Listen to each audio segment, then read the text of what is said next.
और अब आज के एक एक्सपोजे पर भी हम बात करते हैं। जैसा कि मैंने कहा कि रोज कुछ नया घटित हो जाता है,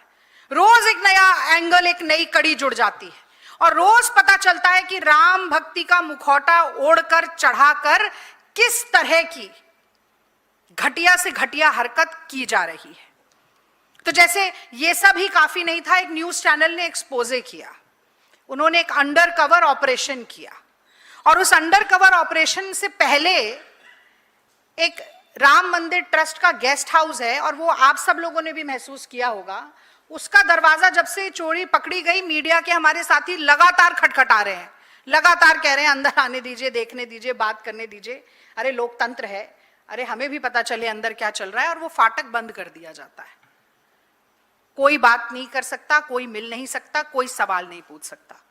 तो ये अंडर कवर ऑपरेशन होता है जिसमें एक न्यूज चैनल की टीम के कुछ लोग दानकर्ता बन जाते हैं। अब वो कह रहे हैं कि हम तो सोना चांदी देने के लिए आए हैं, और लो एंड बिहोल्ड जैसा अंग्रेजी में कहा जाता है, ये सोने का जो जादू है, जो धन की माया है, उससे दरवाजा तुरंत खुल जाता है, एकदम खुल जाता है। और प्रद्युम्न नाम का एक व्यक्ति निकलकर आता है और कहता है देखिए मैं तो बाबूजी यानी कि चंपत राय का बहुत सगा हूं, बहुत खास हूं, और आप अपना दान दे दीजिए, यहीं चंपत राय जी अंदर बैठकर मीटिंग कर रहे हैं, जैसी मीटिंग खत्म होगी आपकी मुलाकात करा दी जाएगी। चलिए मुलाकात तक भी ठीक था, वैसे तो चंपत राय जी निकलकर नहीं आ रहे हैं बाहर, पर दान के नाम पर आ जाते हैं, दान से उनका बहुत कुछ खासा लगाव दिखाई दे रहा है। पर साथ में यह भी कहा जाता है कि आप जो सोना चांदी लेकर आ रहे हैं, अगर आप सीसीटीवी कैमरे से बचकर आना चाहते हैं, यानी कि ऐसे रास्ते से आपको लेकर आए जिससे कि वो सीसीटीवी कैमरे में ना आ पाए, कैप्चर ना हो पाए, तो इसकी भी व्यवस्था हो सकती है। आप सोचिए कि दाल में कुछ काला है या पूरी दाल ही काली है। और फिर उन दानकर्ताओं से एक एफिडेविट साइन करवाया जाता है जिसमें यह कहा जाता है कि आप जो भी दान दे रहे हैं, दान देने के बाद आपका कोई अधिकार नहीं है, ठीक है, और ट्रस्ट जैसे चाहे इसका उपयोग करेगा, आप कोई सवाल नहीं पूछ सकते। वो ट्रस्ट दान पेटी में डालेगा या ट्रस्ट के मेंबर अपनी झोली भरेंगे,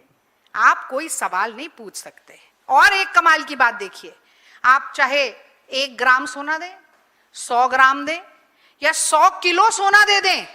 ऐसा उन्होंने लिखा नहीं था, ये मैं बता रही हूं, कितना भी सोना दे दें, कितना भी दान दे दें,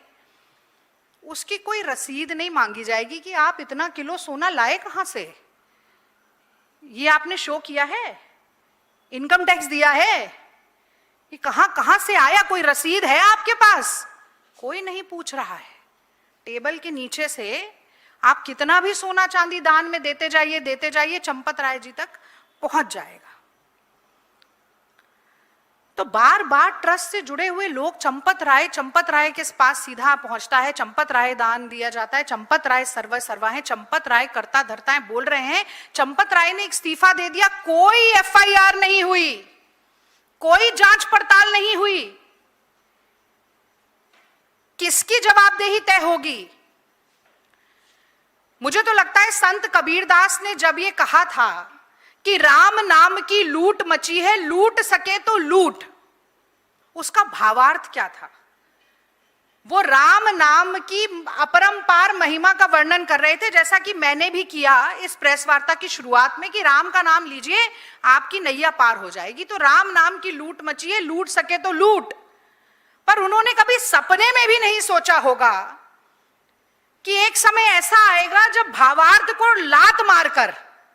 शब्दशः चरितार्थ किया जाएगा इस देश में, राम के नाम पर ऐसी लूट मचेगी और उसको मचाने वाले, मुंह में राम बगल में छुरी वाले ऐसे धर्मद्रोही आएंगे जो कहेंगे राम नाम अपना जपना और पराया माल अपना। तो यही हो रहा है।